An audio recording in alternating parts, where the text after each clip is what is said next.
تھوڑی دیر میں جب وہ واپس آئی تو اس کے ہاتھ میں جوس اور کچھ نمکو وغیرہ تھی جو اس نے شایان کے سامنے رکھ دی۔ ارے بھابھی یہ کیا؟ بس ایک ہی گلاس، آپ نہیں پئیں گی کیا؟ شایان نے سوال کیا۔ نہیں، میں نے ابھی کھانا کھایا ہے، آپ لینا۔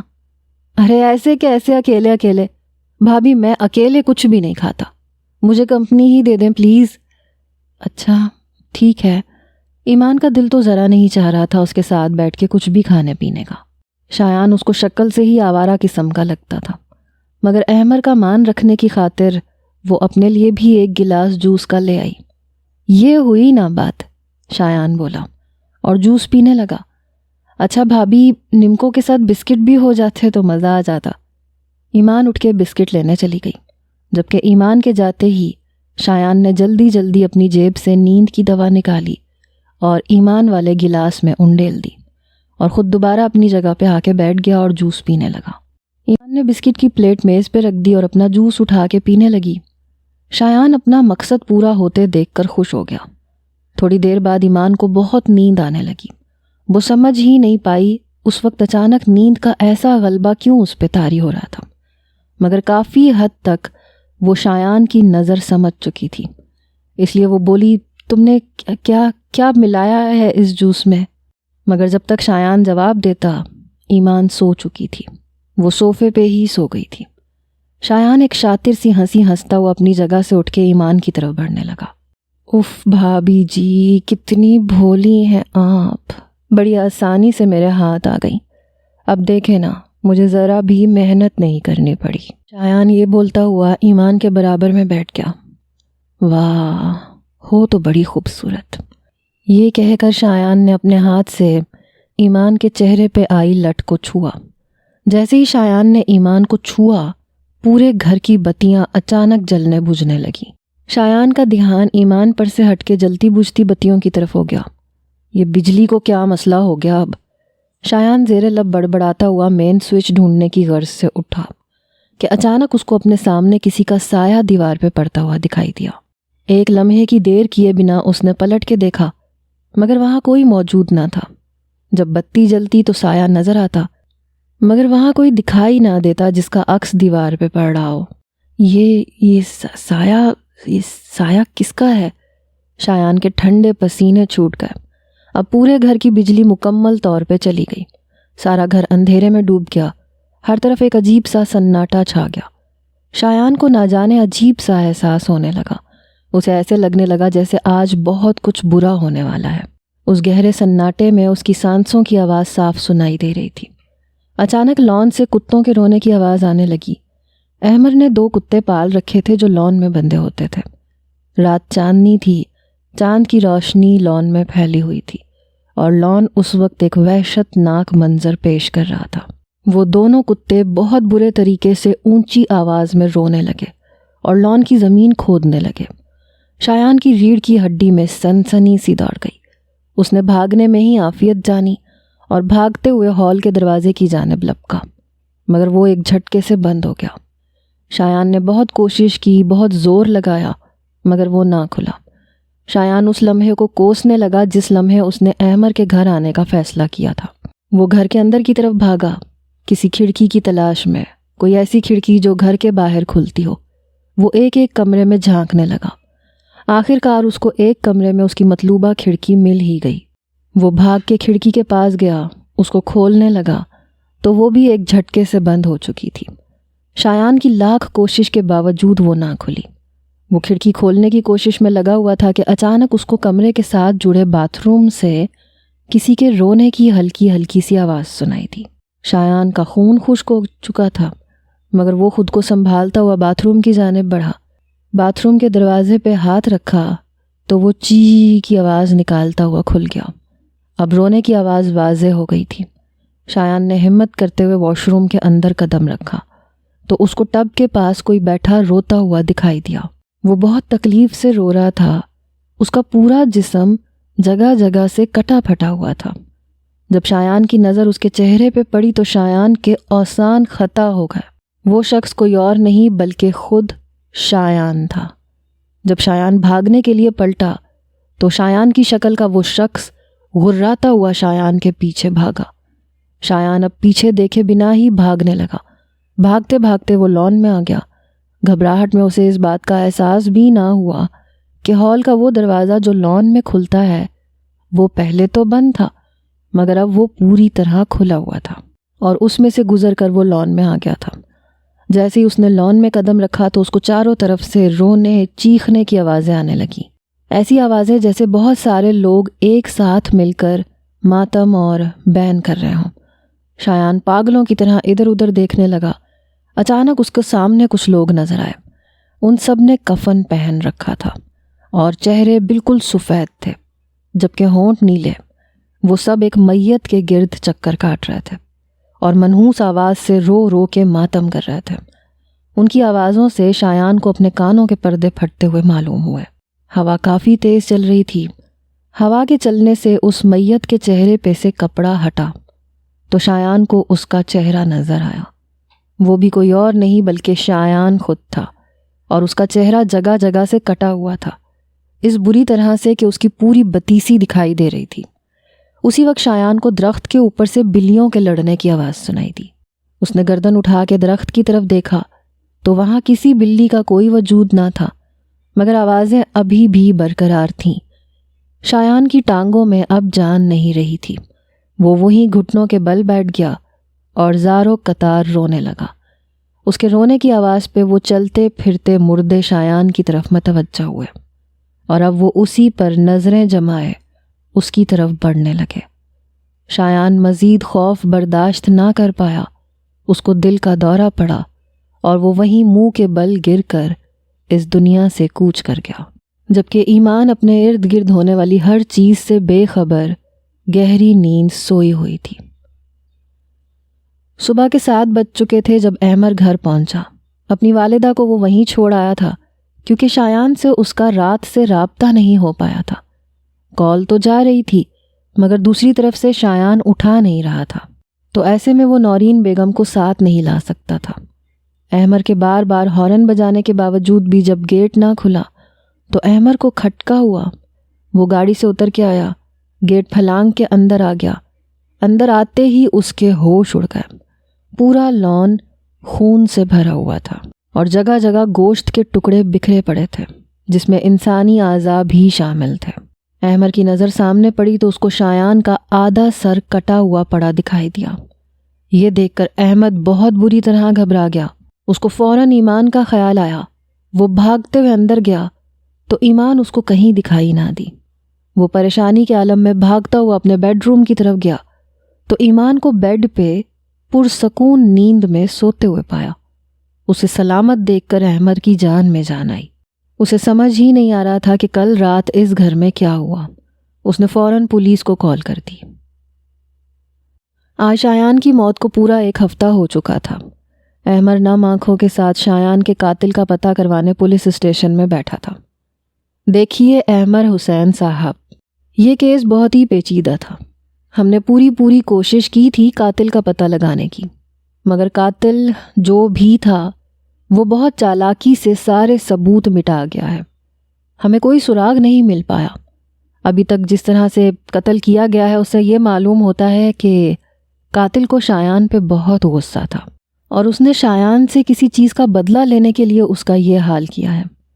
اور تفتیش کرنے پہ ہمیں یہ بات بھی پتہ چلی ہے کہ اس رات 10 بجے کے بعد سے صبح تک آپ کے گھر کوئی نہیں آیا تھا۔ اس کا مطلب ہے کہ قاتل گھر کے اندر ہی تھا اور اس دوران گھر کے اندر صرف آپ کی وائف موجود تھی۔ لیکن جب تک کوئی ثبوت نہیں مل جاتا ہم کسی کو گرفتار نہیں کر سکتے۔ پھر بھی آپ فکر نہ کریں، ہم اپنی پوری کوشش کر رہے ہیں۔ بہت جلد قاتل کو پکڑ کر پھانسی کے پھندے تک پہنچا دیں گے۔ انسپکٹر کا جواب سن کے وہ مردہ قدموں سے چلتا ہوا اپنی کار میں آ بیٹھا۔ اسے شایان کی موت کا شدید صدمہ پہنچا تھا۔ ایمان، ایمان! احمد جب گھر میں داخل ہوا تو بے حد غصے میں تھا۔ ایمان کو تلاش کر رہا تھا۔ ایمان کچن سے نکلتے ہوئے بولی، جی بولیں کیا بات ہے؟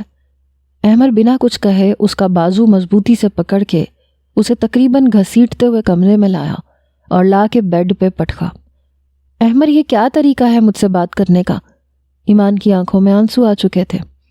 سچ سچ بتاؤ اس رات کیا ہوا تھا؟ احمر نے ایمان کی بات کو نظر انداز کرتے ہوئے سخت لہجے میں پوچھا۔ میں کتنی دفعہ بتا چکی ہوں مجھے نہیں پتا۔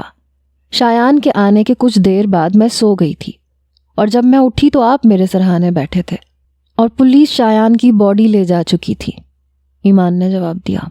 بکواس بند کرو، ایسا کیسے ممکن ہے کہ کسی کا اتنے دردناک طریقے سے قتل کیا جا رہا تھا اور تم نیند سے جاگی ہی نہیں؟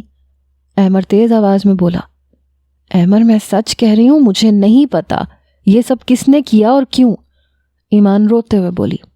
ان کے جھگڑے کی آواز سن کے نورین بیگم ان کے کمرے میں آئی۔ کیا ہوا ہے بیٹا، کیوں ڈانٹ رہے ہو اس کو؟ نورین بیگم نے سوال کیا۔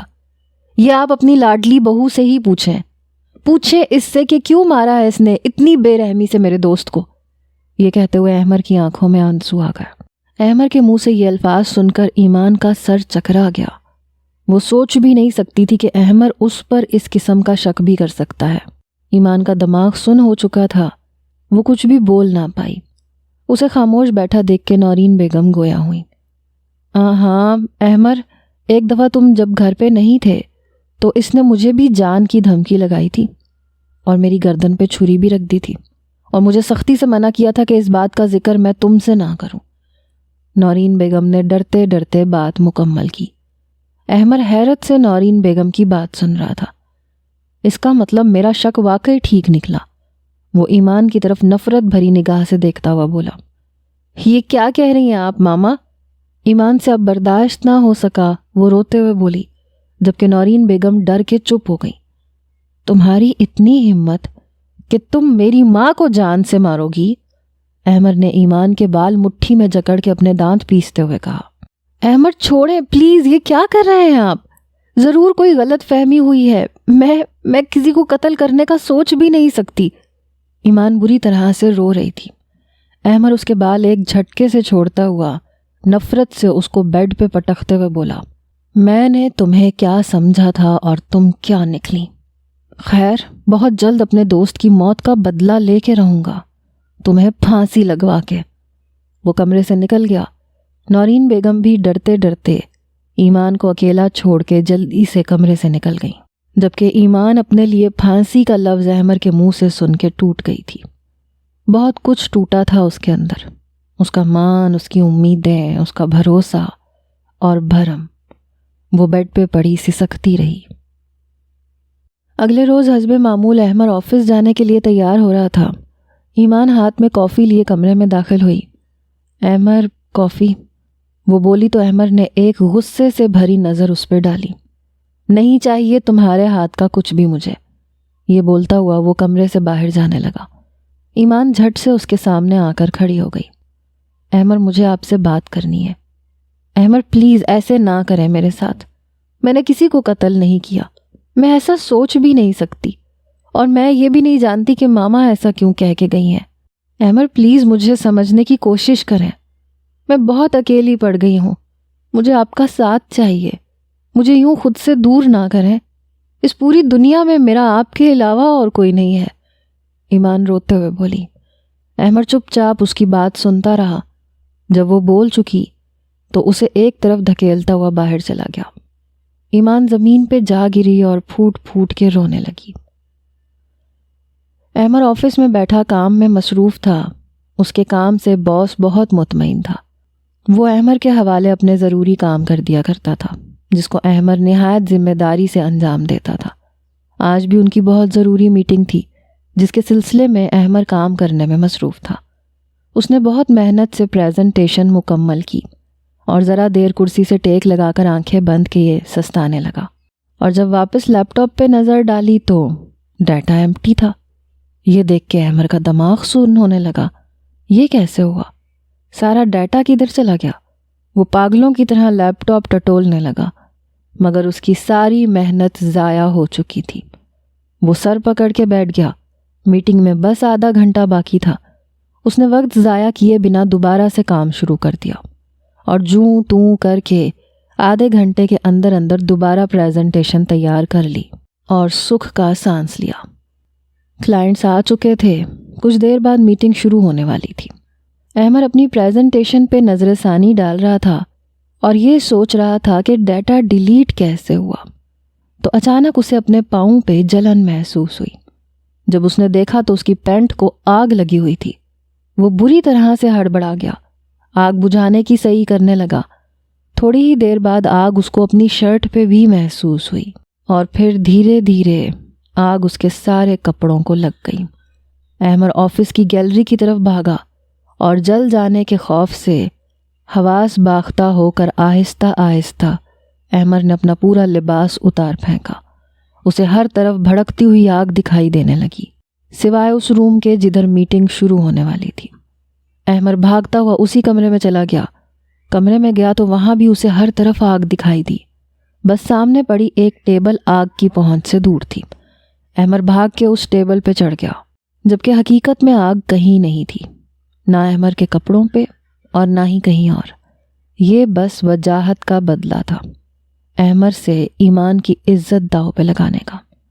احمر بے لباس میٹنگ والی میز پہ کھڑا اچھل رہا تھا اور میٹنگ کے لیے آنے والے کلائنٹس حیرت سے احمر کو دیکھ رہے تھے اور کچھ اپنی ہنسی نہ روک سکے اور ہنسنے لگے، جبکہ باس بے حد غصے سے احمر کو دیکھ رہا تھا۔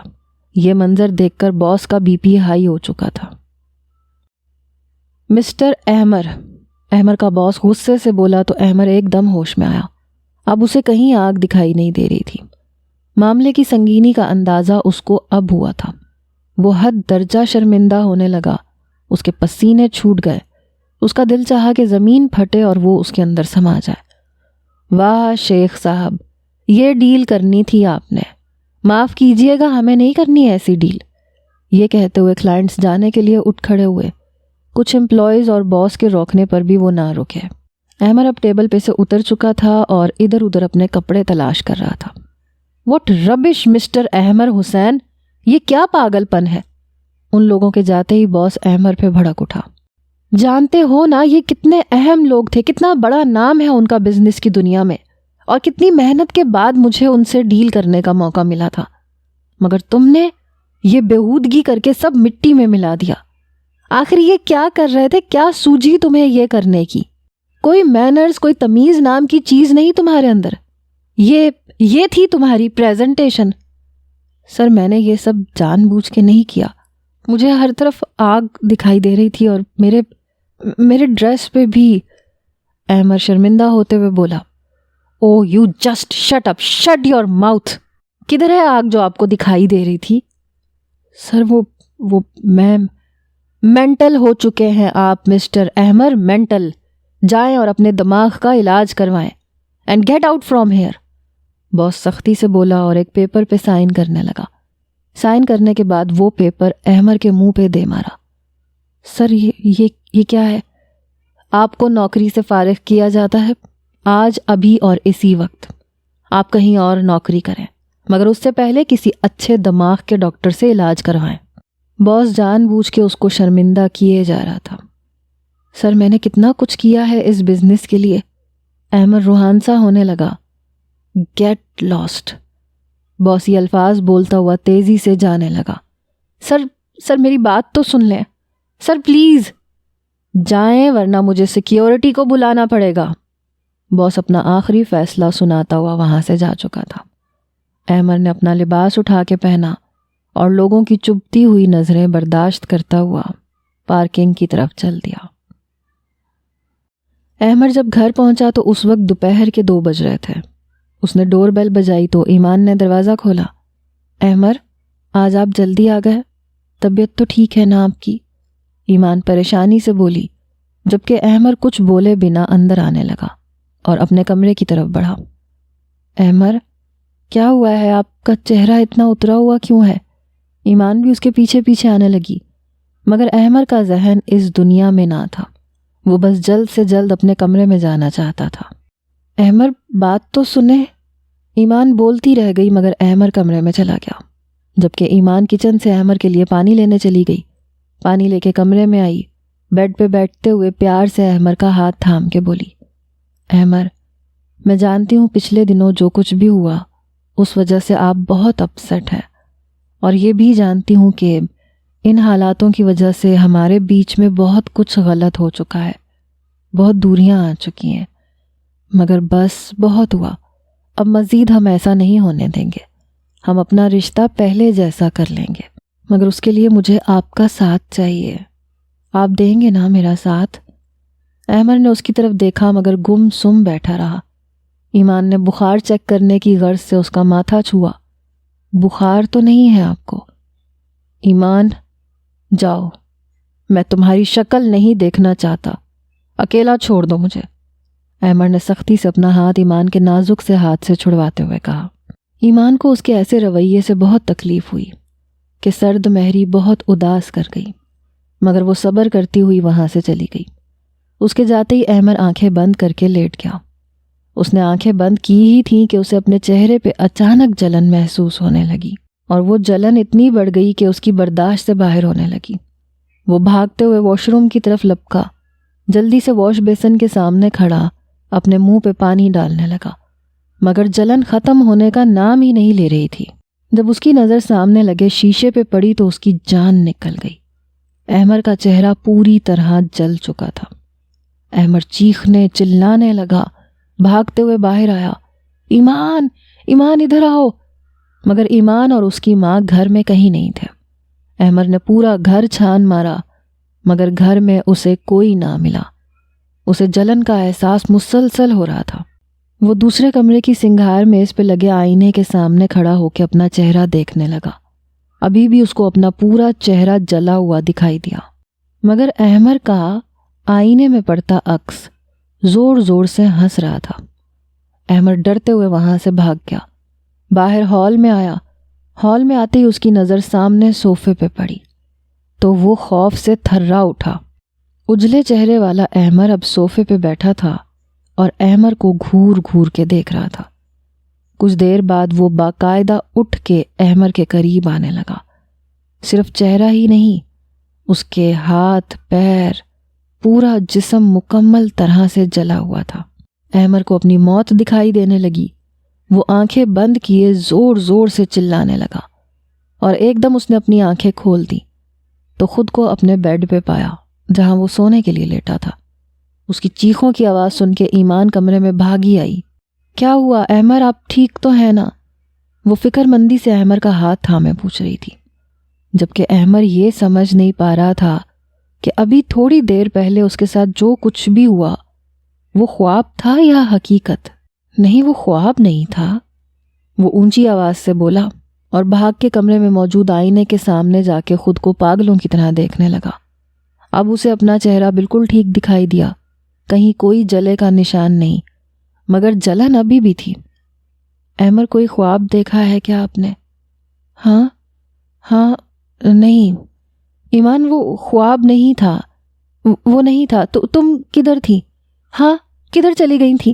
میں پورے گھر میں دیکھا تمہیں۔ احمد پاگلوں کی طرح بات کر رہا تھا۔ میں باہر ہال میں ہی بیٹھی ہوئی تھی۔ احمد، کیا ہو گیا؟ آپ نے خواب دیکھا ہے کوئی؟ ایمان کو احمد کی حالت دیکھ کے شدید دکھ ہو رہا تھا۔ اگر وہ خواب تھا تو یہ جلن کیوں ہو رہی ہے مجھے؟ کیوں؟ احمد چیختے ہوئے بولا، اپنے بال زور سے نوچ ڈالے۔ احمد پلیز، یہ سب کیا کر رہے ہیں آپ؟ اچھا ادھر آئیں، یہاں بیٹھے۔ ایمان نے اس کو بیڈ پہ بٹھایا، پاس پڑے جگ میں سے اس کو پانی ڈال کے دیا، جس کو پینے کے لیے احمد نے جلدی سے ہاتھ بڑھایا کیونکہ پیاس کی شدت سے اس کو اپنے حلق میں کانٹے محسوس ہونے لگے تھے۔ جیسے ہی اس نے گلاس پکڑا، اس کو گلاس میں کٹی ہوئی انسانی انگلی دکھائی دی۔ اس نے کانچ کا وہ گلاس زمین پہ دے مارا، اس کے ٹکڑے ٹکڑے ہو گئے۔ ایمان حیرت سے احمد کی حالت دیکھ رہی تھی۔ اس میں انگلی احمد سے مزید کچھ بولا نہ گیا۔ ایمان کو کچھ سمجھ نہیں آیا کہ اس وقت وہ کیا کرے۔ پھر اچانک ایک خیال آتے ہی وہ باہر کو چل دی۔ تھوڑی دیر بعد جب وہ واپس آئی تو اس کے ہاتھ میں نیند آور گولیاں تھیں جو اس نے احمد کو دے دی، مگر اس بار احمد کو گلاس میں کچھ دکھائی نہ دیا۔ دوا کھانے کے لیے کچھ دیر کے بعد نیند نے اسے اپنی آغوش میں لے لیا اور وہ گہری نیند سو گیا۔ احمد کی آنکھ کھلی تو رات ہو چکی تھی۔ نیند آور گولیوں کے زیر اثر وہ نہ جانے کتنی دیر تک سوتا رہا۔ جب وہ جاگا تو اسے اپنے جسم میں بہت درد کا احساس ہوا۔ اس کی نظر دیوار گیر گھڑی پہ گئی تو وہ 3 بجا رہی تھی۔ احمد نے ایک نظر اپنے ساتھ لیٹی ایمان پہ ڈالی جو پرسکون نیند سو رہی تھی۔ احمد کروٹ بدل کے لیٹ گیا اب اس کا رخ کھڑکی کی طرف تھا جو لان میں کھلتی تھی۔ اچانک ہی وہ کھڑکی کوئی زور زور سے بجانے لگا۔ جو کھڑکی بجا رہا تھا وہ شایان تھا، جس کا جسم جگہ جگہ سے بری طرح کٹا پھٹا ہوا تھا اور بے تاثر چہرہ تھا، وہ بھی بالکل سفید۔ اب وہ بالکل سیدھا کھڑا ہو گیا اور آہستہ سے اپنا ہاتھ اٹھا کر احمر کو اپنی طرف آنے کا اشارہ کرنے لگا۔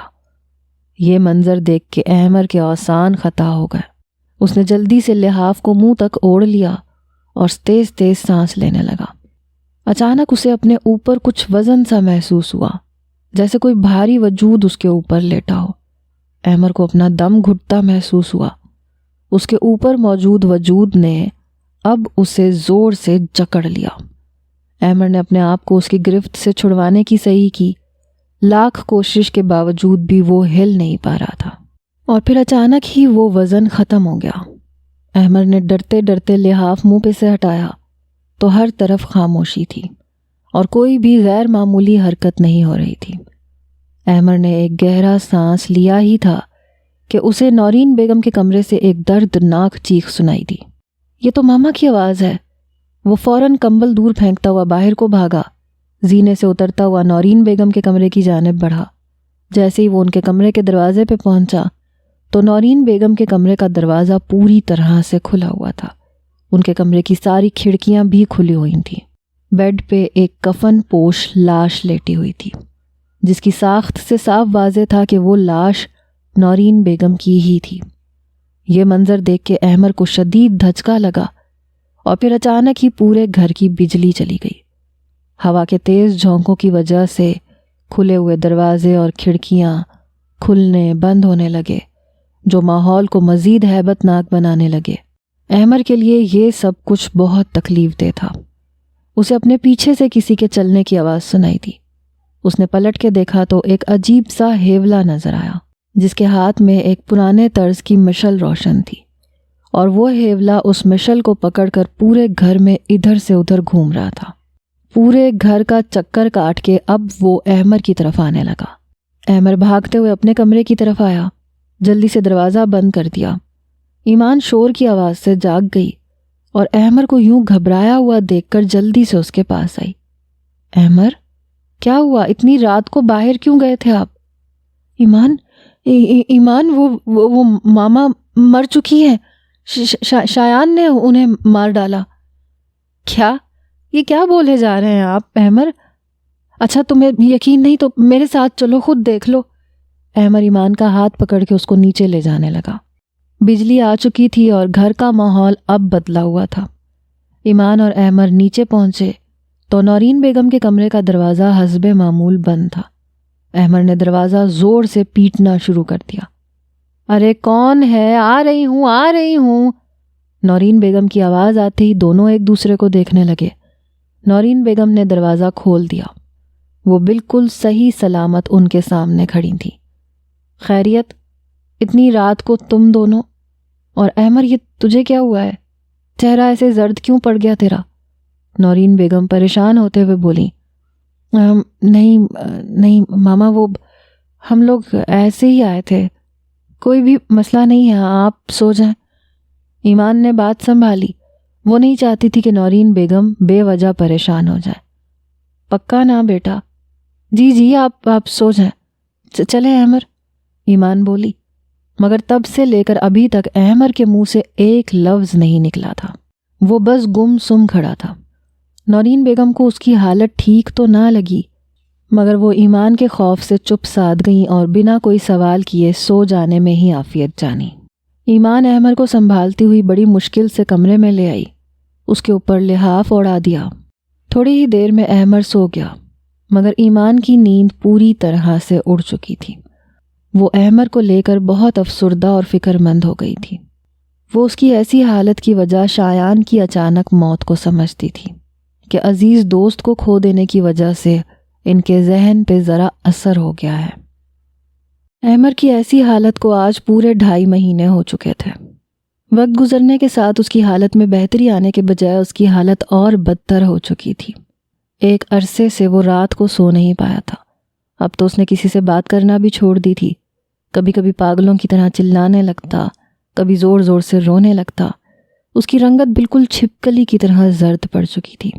وہ زندگی سے بالکل دور ہو چکا تھا۔ روز رات کو اسے شایان دکھائی دیتا جو اسے اپنی طرف آنے کے اشارے کرتا۔ اس کے علاوہ بھی بہت کچھ دکھائی دیتا اور محسوس ہوتا تھا جو صرف اور صرف احمر کی نظر تک ہی محدود ہوتا تھا۔ نہ تو ایمان اس کو دیکھ پاتی تھی اور نہ ہی نورین بیگم۔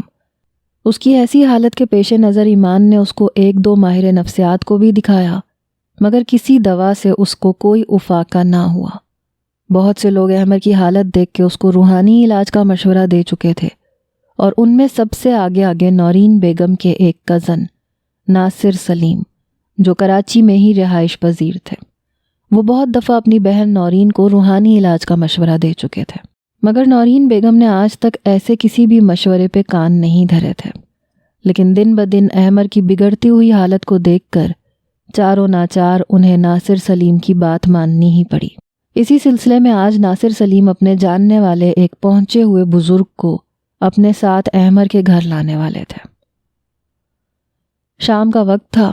احمر حسب معمول اپنے کمرے میں تھا، جبکہ ایمان باورچی خانے میں مصروف تھی اور نورین بیگم جائے نماز بچھائے خدا کے حضور اپنے بیٹے کے ٹھیک ہو جانے کی دعائیں کر رہی تھیں کہ دروازے کی گھنٹی بجی۔ ایمان اپنے ہاتھ صاف کرتی باورچی خانے سے نکل کے دروازہ کھولنے چل دی۔ جب دروازہ کھولا تو سامنے ناصر سلیم کھڑے تھے اور ان کے ساتھ ایک نورانی چہرے والے باریش بزرگ بھی تھے، جنہوں نے سفید رنگ کی شلوار قمیض پہن رکھی تھی اور ہاتھ میں تسبیح تھی۔ السلام علیکم ایمان بیٹا، یہ سید سراج شاہ صاحب ہے۔ السلام علیکم شاہ صاحب۔ شاہ صاحب نے بھی ایمان کو سلام کیا۔ وعلیکم السلام۔ اچھا آپ لوگ آئیں اندر۔ ایمان نے ان کو نہایت ہی احترام کے ساتھ اندر لائی اور ڈرائنگ روم میں بٹھا کے خود ان کے لیے پانی لینے چلی گئی۔ نورین بیگم بھی نماز سے فارغ ہو کے آ چکی تھیں۔ ایمان پانی ہاتھ میں لیے ڈرائنگ روم کی طرف جا رہی تھی کہ نورین بیگم آ گئی۔ کون ہے بیٹا؟ ناصر صاحب ہیں کیا؟ نورین بیگم نے پر امید نظروں سے دیکھتے ہوئے ایمان سے پوچھا۔ جی ماما وہی ہیں، ساتھ میں وہ بزرگ کو بھی لائے ہیں جن کی بات کر رہے تھے۔ بس اللہ کرے احمر پہلے جیسے ہو جائیں۔ ایمان نے نم آنکھوں کے ساتھ جواب دیا۔ آمین، نورین بیگم نے جواب دیا۔ اچھا بیٹا تم یہ پانی مجھے دو، میں لے کے جاتی ہوں، تم بس احمر کو ڈرائنگ روم میں لے آؤ۔ جی ٹھیک ہے۔ ایمان فرما برداری سے بولتی ہوئی پانی نورین بیگم کے حوالے کرتی ہوئی اپنے کمرے کی طرف چل دی، جبکہ نورین بیگم پانی لیے ڈرائنگ روم کی طرف بڑھ گئی۔ کچھ ہی دیر کے بعد ایمان اور احمر بھی ڈرائنگ روم میں آ چکے تھے۔ یہاں ادھر میرے پاس بیٹھو بچے، شاہ صاحب نہایت شفقت سے احمر سے گویا ہوئے، اور احمر ان کے سامنے جا کر بیٹھ گیا۔ اس کی کیفیت تو مجھے ناصر صاحب پہلے ہی بتا چکے تھے۔ جس طرح سے انہوں نے مجھے اس بچے کی حالت بتائی تھی، اس سے تو مجھے یہ کالے جادو کا معاملہ لگا، لیکن اس کو دیکھنے کے بعد مجھے لگتا ہے کہ معاملہ کچھ اور ہی ہے۔ ناصر ذرا یہ پانی کا گلاس اٹھا کے دینا۔ شاہ صاحب ناصر سلیم سے گویا ہوئے۔ شاہ صاحب نے پانی پہ کچھ پڑھ کے دم کیا اور وہ پانی احمر کو پینے کے لیے کہا۔ احمر وہ پانی پی گیا۔ پھر شاہ صاحب نے ایک اور پانی کے گلاس پہ دم کیا اور وہ پانی اب ایمان کو پینے کے لیے کہا، جس پہ تمام گھر والے ایک دفعہ تو بہت حیران ہوئے، مگر پھر ناصر سلیم کے کہنے پہ ایمان اپنی جگہ سے اٹھی اور شاہ صاحب کے ہاتھ سے وہ پانی لے کر پی گئی۔ شاہ صاحب بغور ایمان کے چہرے کا جائزہ لے رہے تھے، جس کے چہرے پہ کوئی غیر معمولی تاثر نہیں آیا تھا، مگر شاہ صاحب گہری سوچ میں ڈوب گئے تھے۔ کچھ دیر بعد انہوں نے ناصر سلیم کو آنکھ کے اشارے سے ایمان کو باہر بھیجنے کے لیے کہا۔ بیٹا چائے نہیں ملے گی کیا؟ ناصر سلیم نے مذاقیہ انداز میں ایمان سے کہا۔ جی انکل کیوں نہیں، میں ابھی لے کر آتی ہوں۔ ایمان یہ بولتے ہوئے کمرے سے نکل گئی۔ ایمان کے جاتے ہی شاہ صاحب نے ایک گہری سانس لی اور کچھ توقف کے بعد گویا ہوئے۔ یہ معاملہ اثرات کا ہے، جو کہ بنیادی طور پر آپ کی بہو سے جڑا ہے، نہ کہ آپ کے بیٹے سے۔ شاہ صاحب کی بات سن کر احمر سمیت سب کے منہ کھلے کے کھلے رہ گئے۔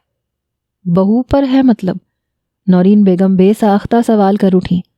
جی، کوئی جن عاشق ہے آپ کی بہو پہ، مگر وہ تنگ احمر کو کر رہا ہے۔ اب یہ تو مجھے حسد کا ہی معاملہ لگ رہا ہے۔ اس نے احمر کو بری طرح اپنے قبضے میں کر رکھا ہے، اور جہاں تک میرا اندازہ ہے وہ احمر کو موت سے بھی بدتر زندگی دینے کا ارادہ رکھتا ہے۔ ابھی تک تو شروعات کی ہے اس نے۔ شاہ صاحب نے اپنی بات مکمل کی۔ سب کے چہروں کے رنگ اڑ چکے تھے۔ نورین بیگم بھی دھمکی والا واقعہ اب اچھے سے سمجھ گئی تھی۔ آپ لوگ فکر نہ کریں، اس خبیث کو میں انشاءاللہ قابو کر لوں گا۔ اپنی زندگی میں ایسے بہت سے جنات کو قابو کر چکا ہوں جو انسانوں کو پریشان کرتے ہیں، مگر سب سے پہلے مجھے جاننا ہوگا کہ یہ ہے کون اور چاہتا کیا ہے، جس کے لیے مجھے ایک مرحلے سے گزرنا ہوگا۔ وہ کیا شاہ صاحب؟ اس بار احمر بولا تھا۔ اسی اثنا میں ایمان چائے اور ساتھ میں لوازمات سے بھری ٹرے ہاتھ میں لیے کمرے میں داخل ہوئی اور سب کو چائے دینے لگی۔ جب چائے دے چکی تو شاہ صاحب ایمان سے گویا ہوئے۔ بیٹی، آپ اپنے خاوند کو جلد صحت یاب ہوتے دیکھنا چاہتی ہیں نا؟ میں جانتا ہوں، یہ بھی جانتا ہوں کہ آپ اپنے خاوند سے بہت محبت بھی رکھتی ہیں، جو کہ بہت اچھی بات ہے۔ شاہ صاحب بہت ہی نرمی سے بات کر رہے تھے، پھر ذرا توقف کے بعد بولے، لیکن احمر کی صحت یابی کے لیے آپ کو بھی ذرا سی تکلیف اٹھانی پڑے گی۔ کیا آپ کو منظور ہے؟ کوئی بھی تکلیف ہو شاہ صاحب، احمر کو ٹھیک کرنے کی خاطر میں کچھ بھی کر سکتی ہوں، ایمان نے نم آنکھوں سے جواب دیا۔ شاباش، بہت اچھی بچی ہیں آپ۔ تو آپ میرے ساتھ ایک تعاون کریں گی پھر؟ جی ضرور، مگر کرنا کیا ہے؟ کچھ زیادہ نہیں، بس کچھ دیر کے لیے آپ نے یہاں آ کے بیٹھنا ہے اور باقی سب لوگ کمرے سے باہر چلے جائیں سوائے ناصر سلیم صاحب کے۔ شاہ صاحب نے کہا تو احمر اور نورین بیگم اٹھ کے کمرے سے چل دیے۔ ان کے جانے کے بعد شاہ صاحب نے ناصر سے دروازہ بند کر دینے اور سارے پردے آگے کر دینے کے لیے کہا۔ ناصر سلیم نے شاہ صاحب کے حکم کی تعمیل کی۔ بیٹی گھبرائیں مت، کچھ بھی نہیں ہوگا۔ شاہ صاحب ایمان کی گھبراہٹ محسوس کر چکے تھے۔ اپنی آنکھیں بند کریں بیٹا۔ ایمان نے آنکھیں بند کر لیں تو شاہ صاحب کچھ ورد کرنے لگے۔ ان کے پورے 30 منٹ ورد کرتے رہنے کے بعد ایمان نے اب دھیرے سے اپنی آنکھیں کھولیں جو بالکل خون رنگ ہو رہی تھیں۔ کون ہے تو؟ شاہ صاحب کا لہجہ ایک دم سخت ہوا اور انہوں نے ایمان سے سوال کیا۔ جان کے کیا کریں گے آپ بزرگ؟ ایمان نے مردانہ آواز میں جواب دیا۔ کیوں پڑ گیا ہے ان بچوں کے پیچھے؟ کیا بگاڑا ہے کسی نے تیرا؟ کیوں پریشان کر رہا ہے؟ ایمان نے کوئی جواب نہ دیا، وہ بس شاہ صاحب کی آنکھوں میں آنکھیں ڈالے دیکھ رہی تھی۔ بتا۔ میں چھوڑوں گا نہیں اس کو، وہ بس اتنا ہی بولی۔ شاہ صاحب کے بہت زور دینے کے باوجود بھی ایمان نے کچھ نہ بتایا تو شاہ صاحب نے ورد کرنا شروع کیا اور ورد کر کے ایمان پہ پھونکا، مگر وہ ٹس سے مس نہ ہوئی بلکہ وجاہت کے انداز سے ہلکا سا مسکرائی۔ بابا جی، کیوں اپنی محنت برباد کرتے ہو؟ شاہ صاحب کچھ دیر اس کی آنکھوں میں آنکھیں ڈالے دیکھتے رہے۔ اب ایمان کو ایک زوردار جھٹکا لگا اور وہ صوفے پہ بے ہوش ہو کے گر گئی۔ شاہ صاحب نے احمر کو اندر بلایا۔ احمر اندر آیا تو ایمان بے ہوش پڑی تھی۔ یہ اس کو کیا ہوا؟ وہ فکر مندی سے بولا۔ کچھ نہیں ہوا اور نہ کچھ ہوگا، وہ اس بچی کو کبھی بھی کوئی تکلیف نہیں پہنچائے گا۔ بیٹھو اور میری بات دھیان سے سنو۔ شاہ صاحب کے کہنے پہ احمر ان کی طرف متوجہ ہوا۔ دیکھو بیٹا، انسان خطا کا پتلا ہے۔ ہر انسان زندگی میں کبھی نہ کبھی کوئی نہ کوئی غلطی کر ہی جاتا ہے۔ اب وہ غلطی بڑی بھی ہو سکتی ہے اور چھوٹی بھی۔ بعض اوقات انسان اپنی کی گئی اس غلطی سے خود ہی واقف ہوتا ہے اور کوئی اس کی اس غلطی سے واقف نہیں ہوتا۔ تم سمجھ تو رہے ہی ہوگے میرا مطلب۔ احمد شرمندگی سے اپنی نظریں شاہ صاحب سے چرا گیا تھا۔ دیکھو بیٹا، غلطی کوئی بھی ہو، اس کو معاف کرنے والا صرف اللہ ہی ہے۔ انسان کا کام توبہ کرنا ہے۔ شاہ صاحب نے آخری الفاظ بولتے وقت ان پہ کافی زور دیا تھا۔ سمجھدار لگتے ہو، سمجھ گئے ہوگے بات۔ باقی اس مخلوق کو جو تمہاری بیوی کے ساتھ ہے، اسے قابو کرنے کا کوئی راستہ مجھے دکھائی نہیں دے رہا۔ اس کی وجہ یہ ہے کہ وہ ایک دیندار مخلوق ہے۔ جیسے ہم انسانوں میں اچھے اور برے لوگ پائے جاتے ہیں، اسی طرح جنات میں بھی اچھے اور برے دونوں طرح کے جن پائے جاتے ہیں۔ ہم نے آج تک صرف شیطانی خبیث مخلوقات کو ہی قابو کیا ہے، کیونکہ ہم کبھی بھی کسی بے جان پہ بلا وجہ ظلم نہیں کرتے۔ اب سارا معاملہ بس تمہارے ہاتھ میں ہے، تم ہی اس کو سدھار سکتے ہو۔ شاہ صاحب نے اپنی بات مکمل کی اور جانے کے لیے اٹھ کھڑے ہوئے۔ بیٹھیں، کھانا کھا کے جائیں شاہ صاحب، ناصر سلیم نے کہا۔ نہیں، ذکر کا وقت ہو گیا ہے، ہم چلتے ہیں۔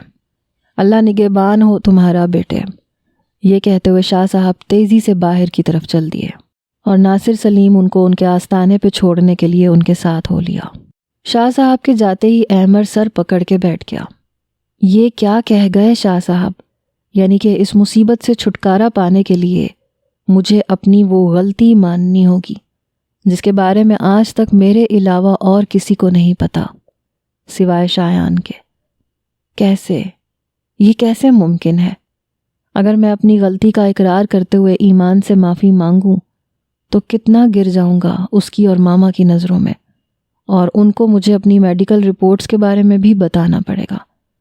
نہیں، یہ کبھی نہیں ہو سکتا، میں ایسا نہیں ہونے دوں گا۔ ایسا نہیں ہونے دوں گا تو کیا کروں گا؟ کیا اس کمینے نے مجھے تو سب کے سامنے ننگا کر دیا تھا، میں تو اس کے مقابلے میں کچھ کر ہی نہیں پا رہا ہوں، اور تو اور پیر بابے بھی اب تو اس کی فیور کرنے لگے ہیں۔ کروں تو کیا کروں؟ احمر بے چینی سے ادھر ادھر ٹہل رہا تھا کہ نورین بیگم کمرے میں داخل ہوئیں۔ احمر بیٹا پریشان نہ ہو، اللہ سب بہتر کرے گا۔ نہیں ماما، اب کچھ بہتر نہیں ہوگا، احمر اپنے بال نوچتے ہوئے بولا۔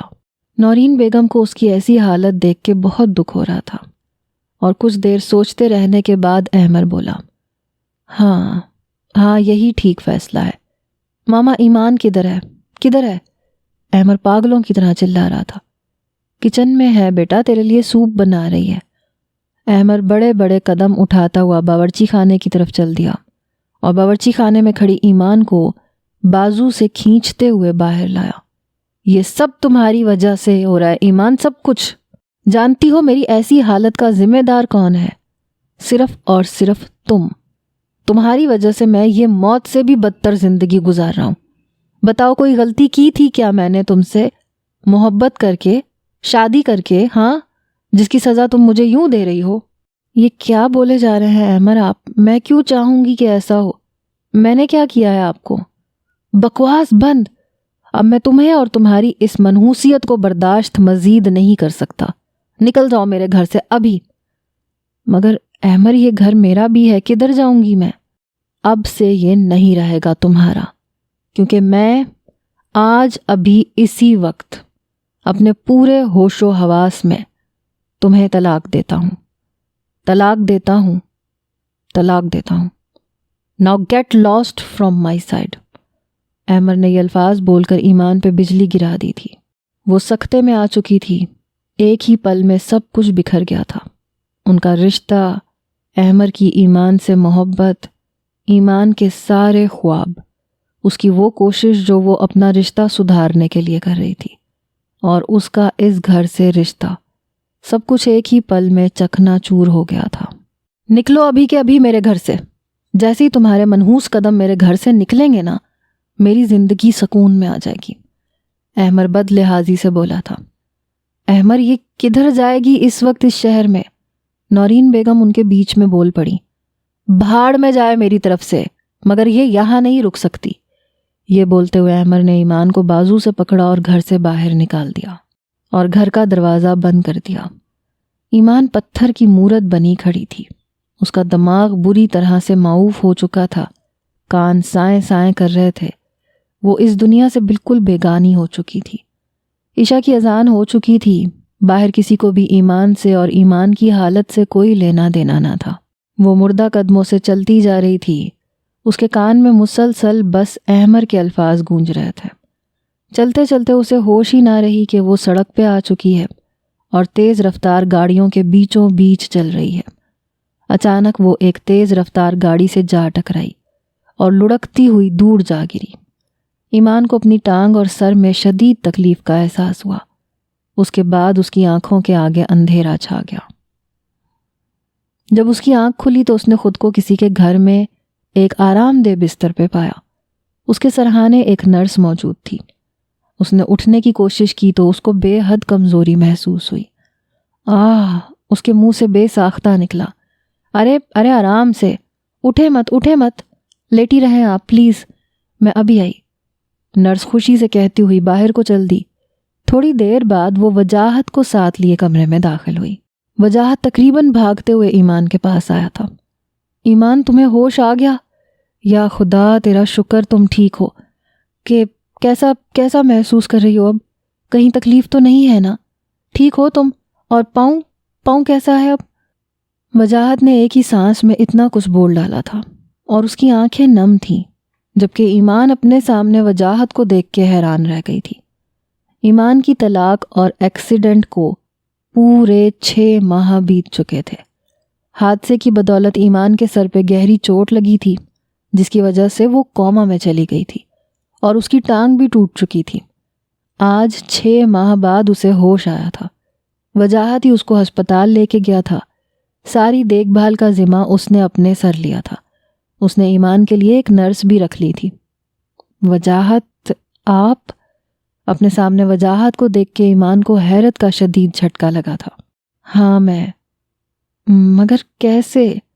میرا مطلب ہے آپ کشمیر سے یہاں کیسے، کب؟ اور ایمان نکاہت کی وجہ سے زیادہ بول بھی نہیں پا رہی تھی۔ بتاتا ہوں سب بتاتا ہوں۔ پہلے تم آرام سے لیٹ جاؤ، تمہاری طبیعت ٹھیک نہیں ہے۔ تم کوما میں تھیں ایمان 6 مہینے سے۔ کیا؟ کوما؟ اور 6 months سے 6 مہینے گزر چکے ہیں؟ ایمان نے حیرت سے سوال کیا۔ میں تمہاری حالت سمجھ سکتا ہوں ایمان، مگر یہی حقیقت ہے۔ اس کی بات سن کے ایمان گہری سوچ میں پڑ گئی۔ اس کی آنکھوں سے آنسو رواں تھے، مگر وہ کچھ دیر بعد واپس لیٹ گئی۔ نرس کمرے سے باہر جا چکی تھی۔ ایمان، یاد ہے تم نے مجھ سے کہا تھا کہ شادی کے بعد تم مجھ سے ملنے آؤ گی، مگر تم آئی ہی نہیں، تو میں تمہارا انتظار کرتا رہ گیا۔ پھر سوچا کہ خود ہی تم سے مل لوں، بس اسی لیے آیا تھا میں تو۔ وجاہت نے بات بنائی۔ ہاں، مگر آپ کو کیسے پتا کہ میں کراچی میں ہوں اور میرا ایڈریس؟ اف ایمان، ابھی تمہیں ہوش آیا ہے، یہ کیا ادھر ادھر کی باتیں لے کے بیٹھ گئی ہو؟ اس وقت تمہیں آرام کی سخت ضرورت ہے، باتیں ہوتی رہیں گی۔ کیسے ہیں آپ وجاہت؟ میں تو ٹھیک ہوں، اللہ کا کرم ہے، مگر ایک بات بتاؤ، تم سڑک پہ کیا آنکھیں بند کر کے چلتی ہو؟ وجاہت اپنے مخصوص شوخ انداز سے بولا اور ایمان کے سر پہ ایک ہلکی سی چپت لگائی۔ اس کو روتا دیکھ کے وجاہت نے ذرا ماحول کو ہلکا کرنا چاہا تھا۔ نہیں تو وہ دراصل میں ایمان کچھ بولتے بولتے رک گئی۔ اسے اچانک اپنی زندگی میں آنے والا طوفان یاد آ گیا۔ اس کو روتا دیکھ کے وجاہت تکلیف سے تڑپ گیا۔ وہ ایمان کو کسی تکلیف میں کسی صورت بھی نہیں دیکھ سکتا تھا۔ وہ سب کچھ جانتے ہوئے بھی ایمان کا دل ہلکا کرنے کی غرض سے پوچھنے لگا، کیا ہوا ایمان؟ تمہیں تو شکر ادا کرنا چاہیے، اللہ نے تمہیں نئی زندگی دی ہے، پھر رو کیوں رہی ہو؟ وجاہت کے لہجے میں بہت پیار اور اپنائیت تھی۔ ایک عرصہ دراز سے ایمان سے کسی نے اس کے دل کا حال پوچھا ہی نہ تھا، یہاں تک کہ دوسروں کو خوش کرتے کرتے وہ خود اپنا آپ بھلا بیٹھی تھی۔ وجاہت کے پوچھنے کی دیر تھی کہ وہ باقاعدہ پھوٹ پھوٹ کے رونے لگی۔ اسے ایسے محسوس ہونے لگا جیسے برسوں بعد کوئی اپنا مل گیا ہو۔ ایمان نے الف سے یہ تک ساری داستان وجاہت کے گوش گزار کر دی۔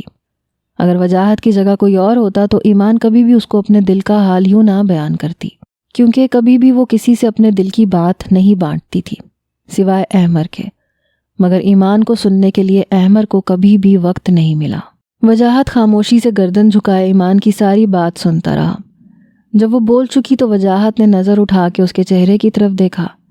وجاہت کے چہرے پہ تکلیف اور غصے کے آثار صاف نمایاں تھے۔ اس نے اپنے ہاتھ سے ایمان کے آنسو صاف کیے۔ میری پیاری سی گڑیا، تم رویا مت کرو، ہاں؟ چپ ہو جاؤ۔ وجاہت اس کو چپ کروانے کی پوری کوشش کر رہا تھا۔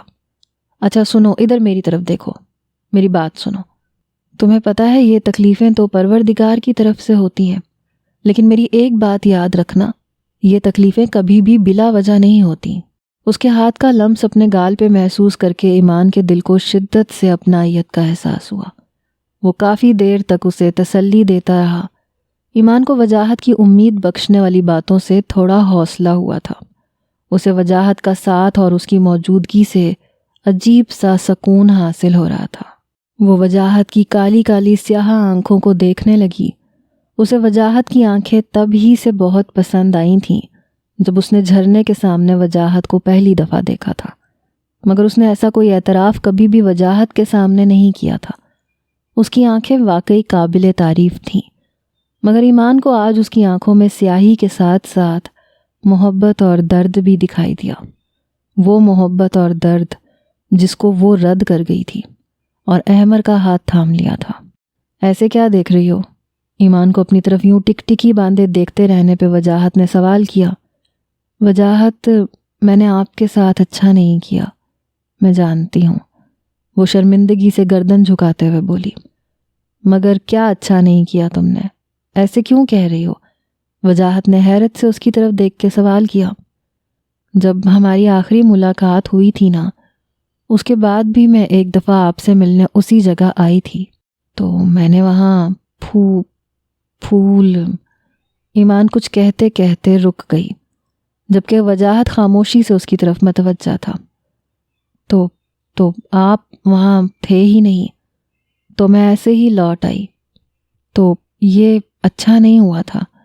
ایمان نے گھبراتے ہوئے بات بدلی تھی۔ اچھا جی، وجاہت ایک گہری مسکراہٹ کے ساتھ بولا۔ چلو بس بہت بول لیا تم نے، اب اپنی یہ چونچ بند کرو اور آرام کرو، بہت کمزوری ہے تمہیں۔ اس حال میں ہوتے ہوئے بھی ایمان کو وجاہت کی چونچ والی بات پہ بے ساختہ ہنسی آ گئی، اور اسے یوں مسکراتا دیکھ کے وجاہت کی جان میں جان آئی۔ تم یہیں لیٹو، میں بھی آتا ہوں، یہ کہتا ہوا وجاہت کمرے سے باہر چل دیا۔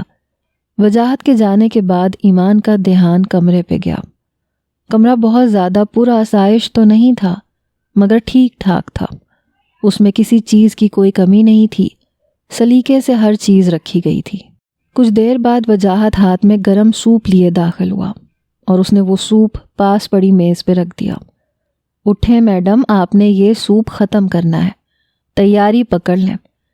ایمان اٹھنے کی کوشش کرنے لگی، مگر اس سے اٹھا نہ گیا، بلکہ اس چکر میں اس کا دوپٹہ ایک طرف سے اس کے کندھے سے سرک کے نیچے گر گیا، جس کو وجاہت نے اسی وقت نیچے سے اٹھا کے ایمان کے کندھے پہ رکھا، مگر اس کی نظریں نیچی تھیں۔ وجاہت کی یہ ادا ایمان کے دل کو چھو گئی۔ پھر اس نے ایمان کو سہارا دیتے ہوئے بٹھایا۔ یہ جو سوپ ہے نا، یہ میں نے خود اپنے ہاتھوں سے بنایا ہے آپ کے لیے، وجاہت شوخ انداز سے بولا۔ اب یہ پکڑو اور جلدی سے اس کو ختم کرو، اس کے بعد تم نے دوا بھی کھانی ہے۔ وجاہت، یہ گھر کس کا ہے؟ رہ تو ہم رہے ہیں، اس لیے اپنا ہے، وجاہت ہنستے ہوئے بولا، تو اس کے گالوں میں دلکش کھڈے پڑنے لگے۔ آج وجاہت بہت خوش تھا۔ ایمان ہوش میں آ گئی تھی۔ جب سے وہ کوما میں تھی، وجاہت نے بہت دعائیں مانگی تھی۔ تہجد میں روز روتا تھا، خدا کے حضور گڑ گڑاتا تھا، اور ایمان کی صحت یابی کی دعائیں مانگتا تھا۔ اف ہو، میرا مطلب ہے کہ ہاں سمجھ گیا ہوں آپ کا مطلب، میرے دوست کا ہے۔ آپ کا دوست یہاں؟ ہاں، کیوں میرا دوست یہاں نہیں ہو سکتا؟ نہیں، میرا وہ مطلب نہیں تھا۔ اچھا، اب باتیں کرنا بند کرو اور سوپ پی لو، ٹھنڈا ہو جائے گا۔ ایمان نے اس کے ہاتھ سے سوپ لیا اور 1-2 چمچ پی کے واپس رکھنے لگی۔ یہ کیا ہو رہا ہے؟ ابھی پیا ہی کیا ہے تم نے؟ وجاہت، میرا بالکل بھی دل نہیں کر رہا، پلیز۔ اچھا، تھوڑا سا اور پی لو، بالکل تھوڑا سا۔ ایمان انکار میں گردن ہلانے لگی۔ کوئی بہانہ نہیں چلے گا، یہ بولتے ہوئے وجاہت نے سوپ کی کٹوری اٹھائی اور خود ایمان کو اپنے ہاتھ سے سوپ پلانے لگا۔ چاروں ناچار اس کو پینا ہی پڑا۔ 4-5 چمچ پلانے کے بعد اس نے کٹورے کو میز پہ واپس رکھ دیا اور اب ایمان کو دوا کھلانے لگا۔ دوا کھلا دی تو بولا، شاباش، چلو اب لیٹ جاؤ۔ ایمان لیٹنے لگی تو اس کے پاؤں میں ایک ٹیس اٹھی، پاؤں پہ دباؤ آ گیا تھا۔ وہ کراہا اٹھی تو وجاہت فکر مندی سے اس کی طرف متوجہ ہوا۔ کیا ہوا ہے؟ رکو، میں مدد کرتا ہوں۔ یہ کہنے کے بعد وہ اس کو لیٹنے میں سہارا دینے لگا، خود برتن وغیرہ اٹھا کے کمرے سے باہر نکل گیا۔ جب واپس آیا تو ایمان نے اس سے ایک سوال کیا۔ وجاہت، ٹائم کیا ہو رہا ہے؟ 3 بج رہے ہیں رات کے۔ کیا 3 بج رہے ہیں؟ ایمان نے حیرت سے آنکھیں پھاڑے پوچھا۔ جی ہاں، 3 بج رہے ہیں۔ چلو اب سو جاؤ۔ یہ کہتے ہوئے وجاہت بیڈ پہ کمبل کھولنے لگا، کھول کے ایمان کے اوپر اچھے سے اوڑھا دیا۔ ٹھیک ہے نا، سو جاؤ گی؟ درد تو نہیں ہو رہا؟ جی سو جاؤں گی۔ نہیں اب بہتر ہے درد۔ چلو ٹھیک ہے، میں سامنے والے کمرے میں ہوں، کوئی بھی بات ہوئی یا کسی چیز کی ضرورت ہو تو آواز لگا دینا۔ ایمان نے مسکراتے ہوئے اس بات میں گردن ہلا دی اور وجاہت اس کے کمرے کی بتی بجھاتا ہوا کمرے سے باہر نکل گیا۔ ایمان احمر کے رویے کو سوچتے سوچتے آبدیدہ آنکھوں کے ساتھ سو گئی۔ ایمان جب اٹھی تو دوپہر ہو چکی تھی۔ پہلے تو وہ سمجھ ہی نہ پائی کہ وہ ہے کدھر، مگر کچھ دیر کے بعد اسے سب کچھ یاد آ گیا تو وہ وجاہت کو ڈھونڈنے لگی۔ جب وہ کہیں دکھائی نہ دیا تو وہ اس کو پکارنے لگی، وجاہت۔ کمزوری کی وجہ سے اس کی آواز بھی ٹھیک سے نہیں نکل رہی تھی، مگر وجاہت اس کی آواز سن کے کمرے میں آ گیا۔ اٹھ گئیں تم؟ سوئی ٹھیک سے تھیں؟ کوئی مسئلہ تو نہیں ہوا؟ نہیں کوئی مسئلہ نہیں ہوا، ایمان نے جواب دیا۔ چلو اچھی بات ہے، تم فریش ہو کے آؤ، اس کے بعد ناشتہ کر لو۔ آپ نے ناشتہ کر لیا؟ ایمان نے سوال کیا تو وجاہت نے انکار میں گردن ہلا دی۔ آپ بھی میرے ساتھ ناشتہ کر لینا، وہ بولی۔ ارے نہیں، مجھے نہیں کرنا، تم کر لو نا۔ کر لوں گی تب جب آپ میرے ساتھ کریں گے، ورنہ نہیں۔ ایمان بچوں کی طرح ضد کرنے لگی۔ وجاہت کے ساتھ وہ اکثر چھوٹے بچوں کی طرح ضد کرنے لگتی تھی۔ شاید اسے مان تھا وجاہت پہ، اور اس بات سے وہ خود بھی انجان تھی، مگر ایمان، وہ کچھ بولتا اس سے پہلے ایمان پھر بول پڑی۔ ٹھیک ہے، پھر مجھے بھی نہیں کرنا۔ اچھا ٹھیک ہے، تمہارے ساتھ میں بھی کر لوں گا، بس خوش؟ ہاں خوش، ایمان نے جواب دیا، اور وجاہت اس کو اٹھنے کے لیے سہارا دینے لگا۔ سہارا دیتے ہوئے وہ اسے واش روم کے دروازے تک لے کر آیا۔ ایمان فریش ہو کر آ گئی۔ وجاہت نے بیڈ کے پاس پڑی میز پہ ناشتہ لگا دیا۔ وہ دونوں مل کے ناشتہ کرنے لگے۔ ناشتہ کر چکے تو وجاہت نے پانی کا گلاس اس کی طرف بڑھایا اور اسے اس کی ساری دوائیں کھلا دیں۔ وجاہت کو اچانک متلی ہونے لگی تو وہ واش روم کی طرف بھاگا۔ اسے انسانی خوراک کھانے کی وجہ سے ایسا ہوا تھا، مگر ایمان سمجھ نہ سکی۔ وہ پریشان ہو گئی۔ جب وہ آیا تو وہ اس سے پوچھنے لگی، کیا ہوا وجاہت، طبیعت ٹھیک نہیں ہے آپ کی؟ ارے میں ٹھیک ہوں بالکل، تم فکر نہ کرو۔ مگر وجاہت کی سرخ ہوتی ہوئی آنکھوں سے اس کی تکلیف واضح تھی۔ رات کے 10 بج رہے تھے۔ وہ دونوں ایمان والے کمرے میں بیٹھے باتیں کر رہے تھے۔ ایمان، تمہاری طلاق کے بارے میں تمہارے بابا کو پتہ تو چل ہی گیا ہوگا۔ ایمان بس اتنا ہی کہہ پائی، اور آگے کی بات وجاہت نہ بول پایا۔ وہ یہ کہ پھر انہوں نے اتنا عرصہ ایمان کو ڈھونڈنے کی کوشش کیوں نہیں کی۔ اچھا وہ سب چھوڑو، مجھے یہ بتاؤ تمہارا پسندیدہ رنگ کون سا ہے؟